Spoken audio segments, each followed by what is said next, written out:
இருங்க ப்ரேயர் பண்ணிட்டு போயிடலாம். இன்னைக்கு ஜூன் மாதம் 8ஆம் தேதி திங்கட்கிழமை உங்களுக்காக ஸ்பெஷலாக ப்ரேயர் பண்ணுறேங்க. கண்ணை முடுங்க. அன்புள்ள தகப்பனே, ஆவியானவரே, ஏசப்பா, இந்த நல்ல நாளுக்காக உமக்கு நன்றி. இந்த நாளில் பார்த்து கொண்டு இருக்க பிள்ளைகள், குடும்பங்கள் எல்லாருக்காக ஜெபிக்கிறேன். வேலைக்கு போகிறவங்கள பார்த்துக்கோங்க, ஸ்கூலுக்கு போகிறவங்கள பார்த்துக்கோங்க.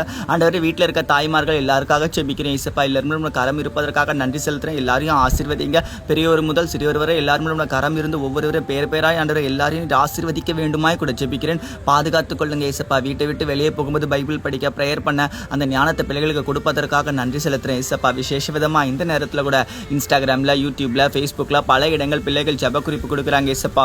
ஒவ்வொரு நாளுமே ஒவ்வொருத்தருக்காக ஜெபித்து கொண்டே இருக்கிற ஏசப்பா. எல்லாருடைய வாழ்க்கையிலுமே அதிசயங்கள் நடக்கணும். என்னென்ன காரியத்துக்காக ஜெபிக்க சொன்னாங்களோ எல்லாவற்றும் நிறைவாய் அவர்கள் பெற்றுக்கொள்வதற்காக நன்றி செலுத்துறேன் ஏசப்பா. விசேஷ விதமாக கிறிஸ்டியனா சகோதரிக்காக ஜெபிக்கிறேன். குழந்தை பாக்கியத்துக்காக ஜெபிக்க சொன்னாங்க. பிள்ளைகள் கர்த்தரால் வரும் சுதந்திரம், கர்த்தர் நீர் கொடுக்கிற ஆசீர்வாதம் தான் தகப்பனே. பிள்ளைகள் இப்பொழுதும் கூட கிறிஸ்டினா சகோதரியுடைய வாழ்க்கையில் ஒரு அதிசயத்தை சீக்கிரமா நீங்க செய்ய போறீங்க. கிறிஸ்டினா சகோதரிகள் அநேக மனிதர்கள் வெட்கப்பட்ட நிலைமையில் இருந்திருக்கலாம். ஆனா சீக்கிரமா அவங்க பிள்ளைகளோடு சமாதானமா குடும்பமாய் சேர்ந்து வாழ்வதற்கு நாட்கள் வரப்போகிறது இருக்கு. அதற்காக உமக்கு நாங்கள் நன்றி செலுத்துறேன் ஏசப்பா. சூர்யா சகோதரிக்காக ஜெபிக்கிறேன் ஏசப்பா.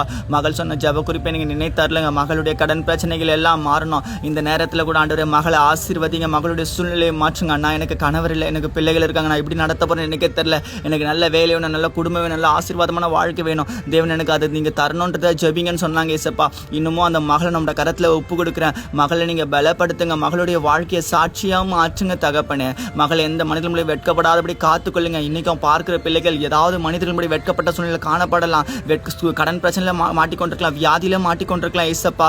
அன்ற குடும்ப சூழ்நிலை அநேகம் இருக்கலாம், கணவன் மனைவிக்குள்ள போராட்டங்கள் இருக்கலாம். எல்லாவற்றையும் மாற்றி இந்த திங்கட்கிழமை ஒரு ஆசீர்வாதத்தின் நாளாக நீர் ஆசீர்வதித்து நன்மைக்கு எதுவான காரியங்களை பார்க்க வைப்பதற்காக நன்றி செலுத்துறேன் ஏசப்பா. மனதார ஒவ்வொருவரையும் ஆசீர்வதிக்கிறேன். பிறந்த நாள், திருநாள் கன்ற பிள்ளைகளை ஆசீர்வதிங்க தகப்பனே. புதிய ஆசீர்வாதத்தை கொடுத்ததுக்காக நன்றி. புதிய தொழில் தொடங்குற பிள்ளைகளுக்கு நல்ல உற்சாகத்தோட பலனோட செயல்பட உதவி செய்வீராக தகப்பனே. எல்லா காரியத்தையும் உங்க கரத்துல ஒப்பு கொடுக்கிறேன். நீங்க பெரிய காரியங்களை செய்வீராக. இயேசு கிறிஸ்து மூலமாய் ஜெபிக்கிறேன் பிதாவே. ஆமீன், ஆமீன்.